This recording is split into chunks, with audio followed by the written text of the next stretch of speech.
Magandang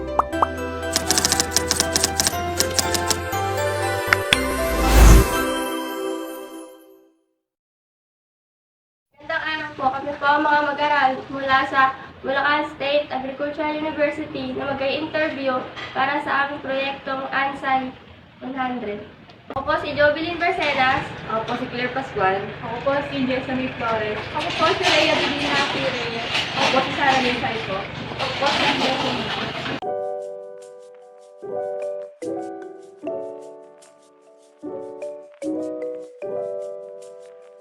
Ako si John Kevin Gutierrez, manager ng CPF BBF 2 Party Farm.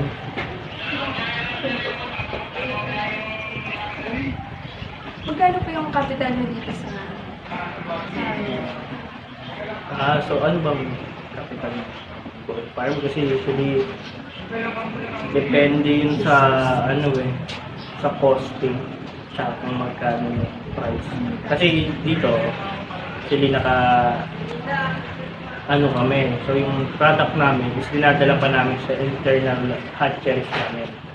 Tapos after nun, ipipisain yung egg. Tapos dadalhin pa sa internal farm namin ng broiler. So ganun, connected sila. So, bago maging sales yun, usually nasa nasa sales na, nasa ibang department na siya. So connected kasi kami from the breeder farm kasi ito. So from breeder farm, papunta sa hatcheries, then papunta sa mga broiler farm. So doon pa sila nagkakaroon ng sales. ano po pinaka-source? Na dito, kasi pagka kasi kami pa usually company, sa costing namin kasi pang purchase kasi kami, purchase electricity. So sa akin, yung costing ng farm at saka yung kita ng farm na wala sa akin, nandun sa mga so share mas na akin. Ano po yung house po simula po sa So yung mga challenges dito. So siyempre, yung mismong farm, kasi kapag tulad nito, may buhay yung alaga.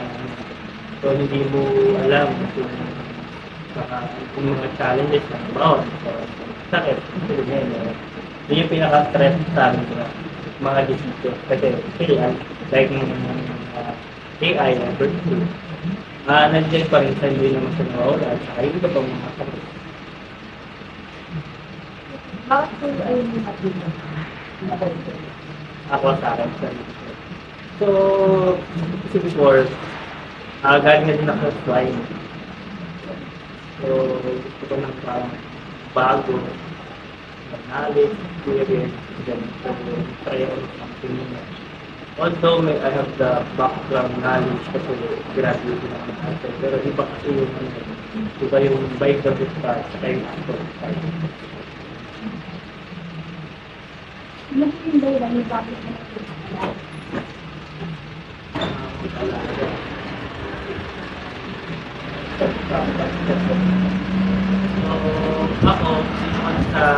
Ako gusto kasi matuto. So, matuto na paano ba tumatakbo itong poultry. katunayan sa pamamahala pagkain at sa pagkain ng manok?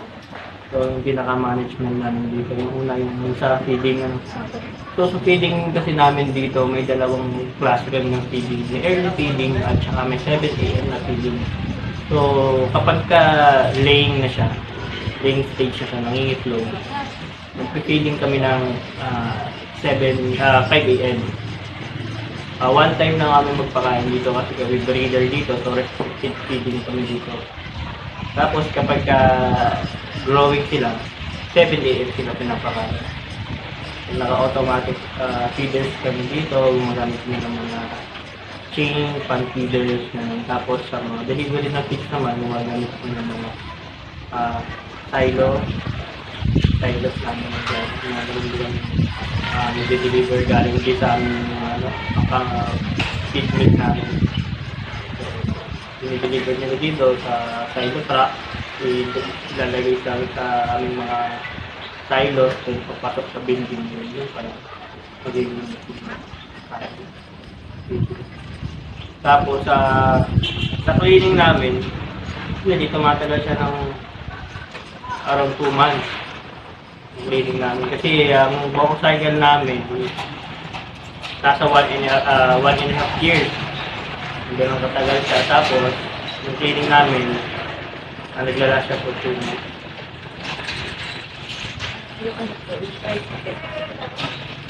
So, yung price namin na bentahan ng Caldex dito, nag-iiba-iba siya depende sa classification ng EDO. So, kung halimbawa, kami naka-contractor type kami ng success. So, meron kami isang contractor na kung pwede na bumili sa amin ng Caldex namin o yung mga reject type namin.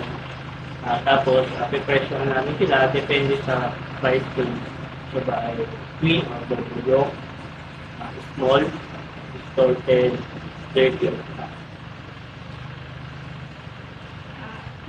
May middleman po ba kayo? Or Dito sa operation ni breeder, wala kaming middleman. So, kasi naka-contractor kami. So, meron kami, kontrata from company to contractor. So, yearly nagbibiling kami. So, para sa contractor ng alcohol namin, kasi manalo sa bid, siya yung magiging contractor namin for the whole year.